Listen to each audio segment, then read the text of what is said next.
خوش آمدید۔ رمضان میں مساجد آباد ہوتی ہیں، کیا ہی رونق ہوتی ہے۔ رمضان کے بعد تو کچھ دنوں تک دل بیٹھا سا جا رہا ہوتا ہے کہ کیا ہو گیا ہے سب۔ اور ابھی تو یہ الحمدللہ اگرچہ بیشتر ماہ مبارک گزر گیا ہے، لیکن ابھی تو مساجد کی رونقیں اپنے عروج کو پہنچنی ہیں انشاءاللہ۔ جب لاکھوں فرزندان توحید اعتکاف میں بیٹھیں گے انشاءاللہ، مسجد حرام کے تاریخی مناظر ہم دیکھیں گے، مسجد نبوی کی، ہمارے شہر کی، ہمارے ملک کی، پوری دنیا کی مساجد کے پھر اجتماعات ہوں گے ختم قرآن کے انشاءاللہ۔ موضوع ہمارا آج ہے اعتکاف۔ جو لوگ جا رہے ہیں اللہ تعالیٰ قبول فرمائے انشاءاللہ۔ ذرا آپ مولانا رضا داؤدانی صاحب۔ بسم اللہ الرحمن الرحیم۔ بہت بڑی سعادت ہے، بہت بڑی عبادت ہے، پیغمبر اکرم صلی اللہ علیہ وآلہ وسلم کی سنت سے ثابت ہے۔ پیغمبر اکرم نے اس کے بارے میں بہت کچھ ارشاد فرمایا ہے۔ قرآن مجید میں بھی اگر ہم دیکھیں تو اعتکاف کی قدامت کا پتہ چلتا ہے کہ کب سے یہ عبادت چلی آ رہی ہے، تو کم سے کم ابراہیم علیہ السلام کے زمانے میں خود پروردگار عالم نے خانہ کعبہ جب تعمیر ہو گیا تو اس کی طہارت کے حوالے سے جو حکم دیا ہے تو اس میں ارشاد فرمایا کہ انطہر بیتی للطائفین والعاکفین والرکع السجود، کہ اے ابراہیم اے اسماعیل اس گھر کی طہارت اور صفائی اور پاکیزگی کا اہتمام کرو۔ کن لوگوں کے لیے؟ ان لوگوں کے لیے کہ جو طواف کرنے والے ہیں، اعتکاف کرنے والے ہیں، رکوع اور سجود کرنے والے ہیں۔ تو اسی سے اندازہ ہوتا ہے کہ یہ بہت قدیمی اور پرانا ایک طریقہ کار چلا آ رہا ہے، اور اس کو اس امت میں بھی پیغمبر اکرم نے اپنے عمل کے ذریعے سے نہ فقط یہ کہ انڈوس کیا، اس کی تفصیلات کو بھی فراہم کیا۔ خاص طور پر ماہ مبارک رمضان کے اندر اور آخری عشرے میں پیغمبر اکرم کا یہ طریقہ کار بالکل ثابت ہے کہ حضور اعتکاف کیا کرتے تھے اور اس کے لیے بہت اہتمام فرمایا کرتے تھے۔ تو یہ عبادت کا موقع ہے۔ روحانیت اسلام میں نہیں ہے کہ مستقل انسان اسی طریقے سے اپنے آپ کو دنیا سے الگ کر لے، لیکن یہ کہ بہرحال ایک اوور ہالنگ ہے، ایک ریفریشر ہے، ایک کورس ہے کہ جو کروایا جا رہا ہے۔ جس طرح سے گاڑی کو آپ کبھی کبھی بیچتے ہیں تاکہ اس کی پوری صفائی ستھرائی ہو جائے، اس انداز سے آپ یہ سمجھ سکتے ہیں کہ گویا ماہ مبارک رمضان خاص طور پر، اور اس میں یہ موقع ہوتا ہے کہ انسان اپنے آپ کو مسجد میں محدود کر کے کچھ ایسے کام کریں کہ جس سے طہارت قلب اور تزکیہ نفس حاصل ہو سکے۔ کیا کہنا ہے جزاک اللہ قبلہ مفتی سلطان۔ بسم اللہ الرحمن الرحیم، صلی اللہ علیہ وعلی آلہ وصحبہ وبارک وسلم۔ اعتکاف اب عنقریب ہمارے یہاں پاکستان میں منگل کے دن 20واں روزہ ہوگا، تو غروب آفتاب سے پہلے پہلے لاکھوں فرزندان توحید جو ہے انشاءاللہ مساجد میں اعتکاف کریں گے، اور یہ حضور نبی کریم علیہ السلام کی سنت موقدہ علی الکفایہ ہے، یعنی اگر شہر میں کسی نے نہیں کیا تو ان سے باز پرس ہوگی، ورنہ ایک بندہ بھی کر لے تو باقی اسے ساکت ہو جاتا ہے۔ لیکن یہ کہ لاکھوں لوگ کرتے ہیں، اور جس طرح ہمارے علامہ صاحب نے فرمایا کہ رہبانیت اسلام میں نہیں ہے، لیکن کچھ عرصے کے لیے خلوت نشیں ہونا، اس طریقے سے یہ فائدہ ہو جاتا ہے، اور ایک ریفریشر کورس بھی ہو جاتا ہے کہ ایک روحانی بیٹری چارج ہو جاتی ہے۔ حضور نبی کریم علیہ السلام نے تواتر سے فرمایا، اور یہ جو آخری عشرے میں اعتکاف ہوتا ہے، ظاہر ہے کہ 20ویں کی غروب آفتاب سے آغاز ہوتا ہے، اور پھر 29 کو چاند نظر آ جائے تو اس کے بعد باہر نکل آتے ہیں، ورنہ پھر 30 کو مغرب کے بعد باہر نکل آتے ہیں۔ یہ اعتکاف جو ہے اس کی بڑی فضیلتیں ہیں کہ نبی علیہ السلام نے فرمایا کہ جس نے اعتکاف کیا ایمان کے ساتھ اور احتساب کے ساتھ، غفر لہ ما تقدم، کہ اللہ رب العالمین ان کی مغفرت فرمائے گا۔ مرد حضرات مسجد میں اعتکاف کرتے ہیں، اور خواتین کے لیے ہے کہ وہ مسجد بیت میں، یعنی گھر میں جہاں پر نماز پڑھتی ہیں اس مقام پر اعتکاف وہ کریں۔ کیا کہنا ہے جزاک اللہ قبلہ مفتی عامر صاحب۔ بسم اللہ الرحمن الرحیم۔ جیسا کہ مفتی صاحب نے، رضا بھائی نے، دونوں بزرگان نے اعتکاف کی فضیلت کا ذکر کیا، تو واقعتاً اعتکاف بہت فائدہ مند چیز ہے، انبیاء اکرام کی سنت ہے، اور یہ اختیاری تنہائی ہمیشہ بڑے لوگوں کا وتیرہ ہے، واہ واہ، باقاعدہ، اچھا جملہ ہے، کیونکہ بڑے فیصلے تنہائی میں ہوتے ہیں، مجمع میں رش میں کبھی بڑے فیصلے نہیں ہوتے ہیں۔ تو یہ اعتکاف ہمیں وہ تنہائی دیتا ہے جس میں بندہ خود سے بھی جڑتا ہے، رب سے بھی جڑتا ہے، ورنہ عام طور پہ ہم رب سے بھی اور خود سے بھی غافل رہتے ہیں۔ تو تنہائی ہمیں بہت فائدہ دیتی ہے، اور یہ تنہائی جب بندہ اکیلا رہتا ہے، یہ سمجھ لو کہ ایک طرح کی فزیکل اسپریچول لیبارٹری ہے۔ ہمیں اپنے اوپر غور کر کے، اپنے آپ کو ریویو کر کے، ریوزٹ کر کے اپنے آپ کو ریفریش کرنے کا موقع دیتی ہے یہ اعتکاف۔ ایک تو ہم اللہ کی رضا کے لیے تنہائی میں بیٹھتے ہیں، اللہ سے جڑے ہوتے ہیں، عبادت کرتے ہیں، تہجد تک پڑھتے ہیں، اور ساری نمازیں با جماعت پڑھتے ہیں، شب قدر کو بھی پاتے ہیں، یہ سارے روحانی فوائد۔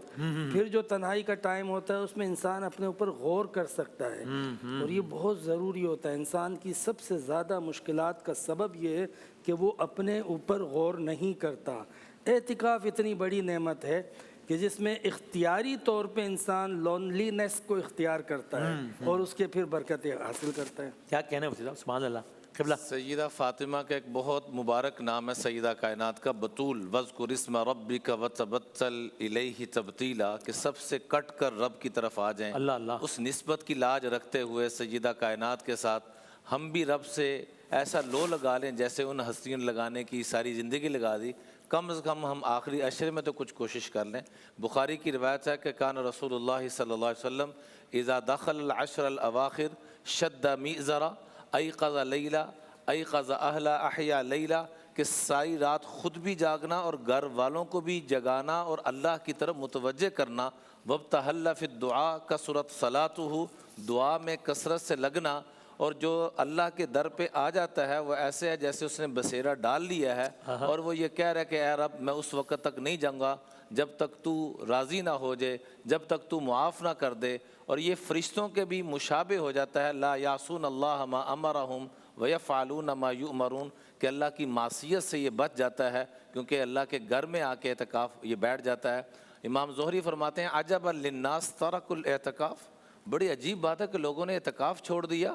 وقد کان النبی صلی اللہ علیہ وسلم لم یترک الاعتکاف منذ داخل المدینہ الی مات، جب تک مدینہ منورہ میں رہے آپ علیہ السلام نے کبھی زندگی میں اعتکاف نہیں چھوڑا۔ اور لوگوں نے کیوں چھوڑ دیا، کیا ہو گیا لوگوں کو؟ تو اگر اپنا روحانی علاج کرانا چاہتے ہیں تو نکل جائے دم تیرے قدموں کے نیچے، یہی دل کی حسرت، یہی آرزو ہے، ضرور ڈیرا لگائیں۔ اور کل قیامت میں جن لوگوں کو اللہ کا فضل کرم نصیب ہوگا اور بغیر حساب کتاب کے داخلہ جنت کا ہوگا، رجل قلبہ معلق بالمساجد، جس کا دل مسجد میں اٹکا ہوتا تھا۔ کیا کہنا ہے، جزاک اللہ، بہت شکریہ، بہت نوازش۔ وہ تمام افراد جو کہ انشاءاللہ یہ سعادت حاصل کریں گے، آپ سے ہاتھ جوڑ کے گزارش ہے کہ ہمیں ہماری پوری ٹیم کو اپنی دعاؤں میں ممکن ہو تو یاد رکھیے گا اس کے دوران۔ اور مفتی عامر صاحب نے جب اختیاری تنہائی کا لفظ استعمال کیا تو بہت عمدہ لفظ، تو دل میں اچانک ایک خیال آیا کہ اللہ کرے کہ جو لوگ متکفین ہیں ان کی اس اختیاری تنہائی کے صدقے میں اللہ تعالیٰ وہ جو تنہائی ہے، قبر کی تنہائی، اللہ تعالیٰ اس اختیاری تنہائی کے صدقے میں اس تنہائی کی تمام تر مشکلیں آسان کرے معتکفین کی انشاءاللہ۔ اور آپ سب لوگوں سے گزارش جو اعتکاف میں جانا ہے کہ ہم سب لوگوں کو پلیز اپنی دعاؤں میں آپ یاد رکھیے گا۔ جزاک اللہ، اللہ تعالیٰ آپ کا اعتکاف قبول فرمائے۔ اگر کچھ لوگ ابھی کرنے یا نہ کرنے میں ڈیسائیڈ کر رہے ہیں تو اس گفتگو کو ایز اے مورائل بوسٹر آپ استعمال کیجیے اور ارادہ کیجیے انشاءاللہ۔ ایک بریک کے بعد اذان فجر کے ساتھ حاضر ہوتے ہیں۔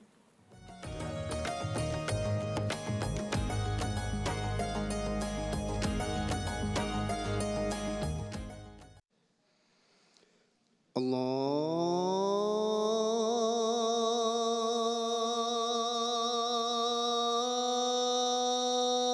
اکبر اللہ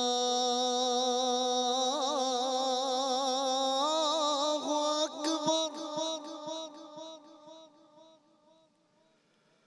اللہ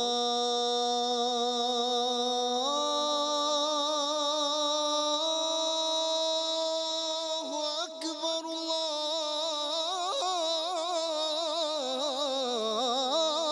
اکبر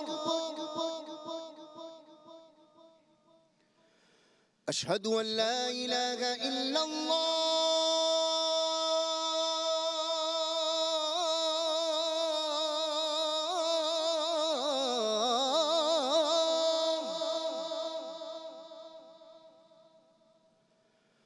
اشہد ان لا الہ الا اللہ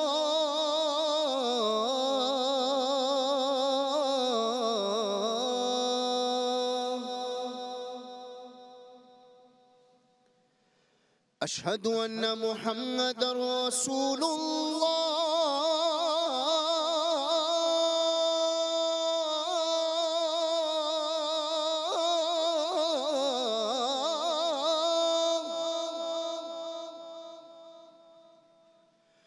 اشہد ان محمد رسول اللہ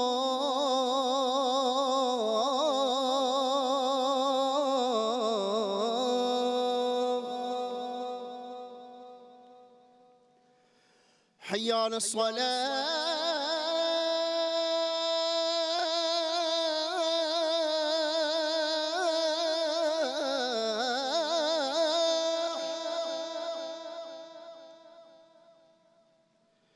حي على الصلاة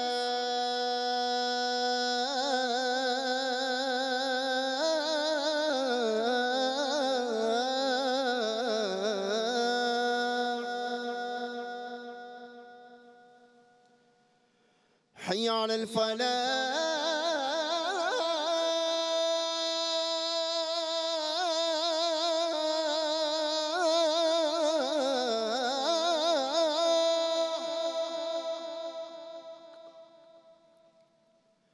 حي على الفلاح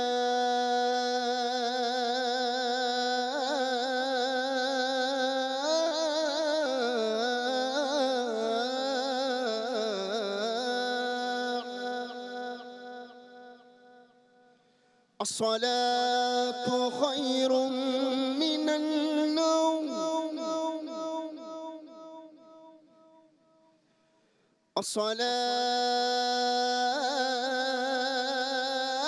الصلاة خير من النوم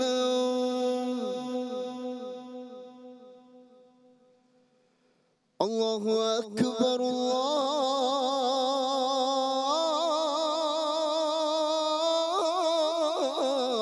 الله أكبر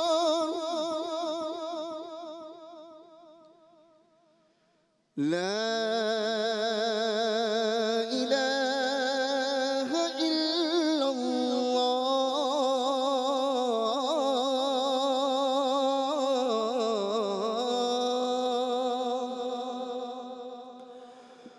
اللهم رب هذه الدعوة التامة والصلاة القائمة آت سيدنا محمد الوسيلة والفضيلة والدرجة الرفيعة وابعثه مقاما محمودا الذي وعده وارزقنا شفاعته يوم القيامة إنك لا تخلف الميعاد برحمتك يا أرحم الراحمين. جزاک اللہ، بہت شکریہ، بہت نوازش. اور یوں ہم اہلیان پاکستان نے اپنا 19واں روزہ اختیار کر لیا ہے الحمدللہ. ابھی ہم 19ویں روزے کی اذان کے بعد نماز فجر ادا کریں گے. یہ وہ نماز فجر تھی کوفہ شہر میں، مسجد کوفہ میں، کہ جو حضرت علی بن ابی طالب ادا کر رہے تھے 19ویں روزے کی سحر کے بعد، کہ جب سجدے میں، حالت سجدہ میں آپ پر وار کیا گیا، صدائے فزت برب الکعبہ بلند ہوئی، اور نتیجتاً 21 رمضان المبارک کو حضرت علی نے جام شہادت نوش کیا. اللہم لعن قتلۃ امیر المؤمنین. اللہ تعالی ہم سب کو ہماری نمازوں اور عبادات میں خشوع و خضوع عطا فرمائے انشاءاللہ. اور انشاءاللہ بشرط صحت و سلامتی و زندگی آپ لوگوں سے ملاقات ہوتی ہے اب سے کچھ گھنٹوں بعد، یعنی کہ دوپہر 2 بجے شان افطار میں انشاءاللہ، 19ویں روزے کی شان افطار میں. تب تک کے لیے اللہ حافظ و ناصر.